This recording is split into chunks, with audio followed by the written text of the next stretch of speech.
Hey guys, welcome back from Fabrizio as always to give you all the latest on the transfer market. From today guys, with a news. You will always be finding all my content in English here on daily basis, on weekly basis, as always here on the channel. But from today you will find also content in Italian, sometimes in Spanish. So more on different countries, different languages here with Matteo. We are together on all the news. And so guys, you will find content also in Italian, in Spanish, with subtitles in English. So you can have all the information. And so guys, let's jump into it together, da oggi anche in italiano.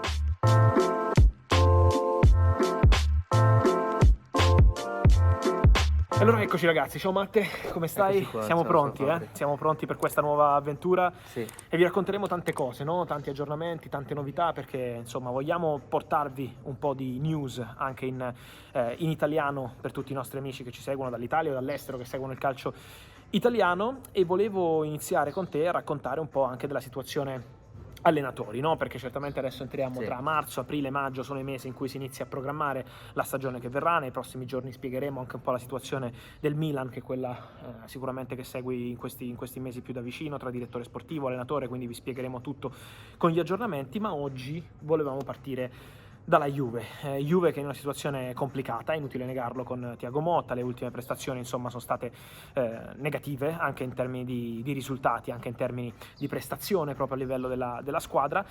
Per Thiago Motta si è parlato tanto di un possibile cambio imminente. Ad oggi a noi non risulta che la Juve abbia fatto già dei passaggi per un cambio immediato, quindi la Juve non si è messa in contatto già con altri allenatori per subito. Vedremo le prossime partite, se la situazione dovesse precipitare chiaramente può essere diverso, ma ci focalizziamo sull'estate, perché da quanto ci risulta c'è una concreta possibilità di vedere la Juventus comunque cambiare allenatore a giugno. Non è una possibilità da escludere, anzi.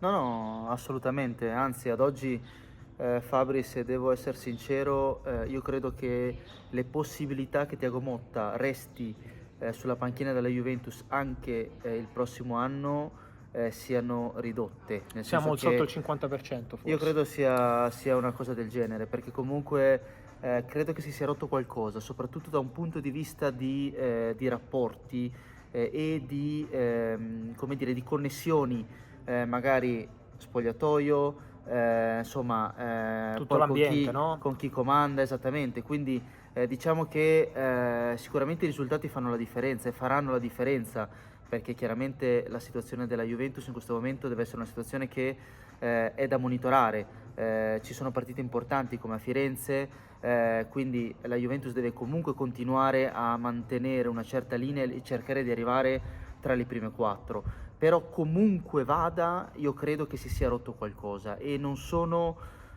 così sicuro che poi Thiago Motta possa restare veramente su quella panchina anche il prossimo anno. Chiaramente non è ancora una decisione definitiva, quindi aspetteremo e vi aggiorneremo ragazzi, ma oggi un po' il feeling che c'è intorno a Thiago Motta, su cui abbiamo ricevuto tantissime domande, è certamente questo. Restiamo anche alla Juve per quello che può essere uno dei nomi da seguire in vista del mercato estivo, non solo per la Juve, perché c'è anche la Premier League, che resta un pallino di questo giocatore che la Premier League la conosce già, ed è Ademola Lookman, che all'Atalanta insomma ha avuto degli anni straordinari, un po' di tensione con Gasperini qualche settimana fa per quella questione rigorista dopo il Bruges, poi si sono insomma riabbracciati, ritrovati, anche i risultati, no? Aiutano a sanare un po' le ferite, ma a prescindere ragazzi possiamo dire che qualunque cosa accada in questi 2-3 mesi è già deciso dalla scorsa estate che Ademola Lookman lascerà l'Atalanta questa estate. C'era un patto verbale per l'estate scorsa, poi l'Atalanta come nel suo diritto ha scelto di insomma non procedere con quella cessione, non era una vera e propria clausola ma un patto tra le parti. Poi l'Atalanta ha venduto Jacob Miners e quindi non aveva voglia di vendere un altro pezzo importante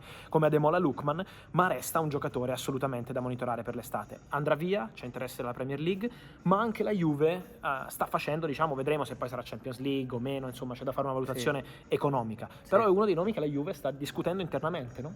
Sì, io credo che comunque il mercato della Juventus per certi colpi sia vincolato poi anche al raggiungimento della Champions League, no? Quindi bisognerà capire poi se la Juventus arriverà in Champions o meno. Però sicuramente Fabri, ti confermo che la Juventus ha nella sua lista, nella sua agenda, che è molto lunga come è sempre, lunga, con Cristiano però Giuntoli. è lunga, però è uno dei profili che la Juventus ritiene possa servire per fare quel salto in avanti in vista appunto delle prossime stagioni. Quindi la Juventus ce l'ha ben presente. Ecco, quindi Poi vedremo. bisognerà capire a livello di costi, no? Abbiamo visto come Sì. Atalanta e Juve l'estate scorsa per Combiner ci abbiano Sì. messo praticamente più di 3 mesi per riuscire ad arrivare ad una quadra, e l'Atalanta ha mantenuto il punto fino all'ultimo, quindi poi vedremo la Juve quanta voglia avrà anche di investire la cifra richiesta all'Atalanta, quale questa cifra sarà, quindi vi aggiorneremo su questo. Però a livello di gradimento, chiaramente ragazzi siamo a marzo, siamo in una fase in cui si inizia a pensare al mercato, non si chiudono operazioni così importanti adesso, però certamente Lookman è nella lista della Juve. Chi è nella lista del Milan come un giocatore fondamentale da anni è certamente Mike Maignan, che però non ha vissuto la sua miglior stagione, no? Tanti Sì, momenti sì. difficili, Rotterdam su tutti, ma non solo. Insomma, per Maignan c'è la questione rinnovo, perché tu ci hai Sì, raccontato sì. più volte, abbiamo raccontato come questo contratto fosse verbalmente pronto, diciamo, da un punto di vista proprio tecnico degli Sì. accordi, però poi sappiamo come nel calcio i contratti vadano firmati, vadano sigillati, come è il caso di Maignan. Allora, c'è un accordo verbale, quindi tra Milan e Maignan c'è un accordo verbale per questo rinnovo fino al 2028, quindi non 2029. La base, Ok. l'ultima offerta a livello contrattuale di anni è fino al 2028 del Milan, con uno stipendio elevato, nel senso elevato per quelli che sono i parametri del Milan, perché Leao, che è il più pagato in questo momento all'interno della rosa del Milan, percepisce uno stipendio di 5 milioni di euro netti più 2 di bonus. Maignan arriverebbe a percepire 5 più bonus, non toccherebbe il punto di Leao, ma nonostante Fabri ci sia un accordo verbale, sia tutto pronto per firmare, ossia mancano davvero solo le firme, in questo momento qui il Milan sta prendendo un po' di tempo, perché primo deve capire il direttore sportivo, quindi sicuramente poi la scelta di procedere con questo investimento importante per quelle che sono le dinamiche economiche del Va Milan condivisa col va direttore. condivisa col direttore Certo. sportivo. E secondo, ci sono delle riflessioni comunque in corso per quelle che sono anche le prestazioni di Maignan, ovvero serve davvero, vale la pena davvero farlo o no?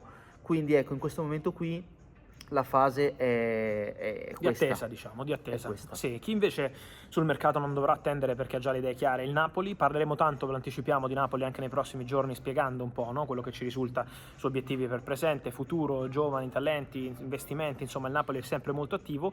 E oggi volevo tornare sul nome che in realtà, ricordo, hanno fatto per primi, era pochi giorni prima la cessione di Kvaratskhelia al PSG, e forse lì è arrivato un po', no, il campanello d'allarme di come Kvaratskhelia potesse davvero andare via. Non sembrava in quel momento di gennaio, ma il nome è quello di Zegrova, esterno del Lille, giocatore veramente forte da 1 contro 1, di grande passo, che tra l'altro è sempre stato apprezzato anche da Cristiano Giuntoli, è uno dei giocatori che anche la Juve ha seguito, quindi attenzione, comunque sappiamo come la Juve ama inserirsi, ma oggi è un nome che voglio spendere ancora per il Napoli, perché Zegrova resta nella lista del Napoli. Sappiamo che a gennaio è stato un mercato complicato per il Napoli, hanno provato a prendere questo famoso esterno sinistro, abbiamo raccontato tutto, da Garnacho, da Iemi, Saint-Maximin e tutte le altre opzioni, è arrivato Caforo alla fine, ma Zegrova resta un giocatore che il Napoli voleva prendere a gennaio. Perché non l'ha preso? Perché il Napoli avrebbe anche fatto un investimento importante, era pronto a pagare il prezzo del giocatore, ma il presidente del Lille, che è Olivier Letang, che in Francia è famoso per essere molto duro in sede di negoziazione, diciamo un po' un Atalanta di Francia, non ha voluto far partire il giocatore a gennaio.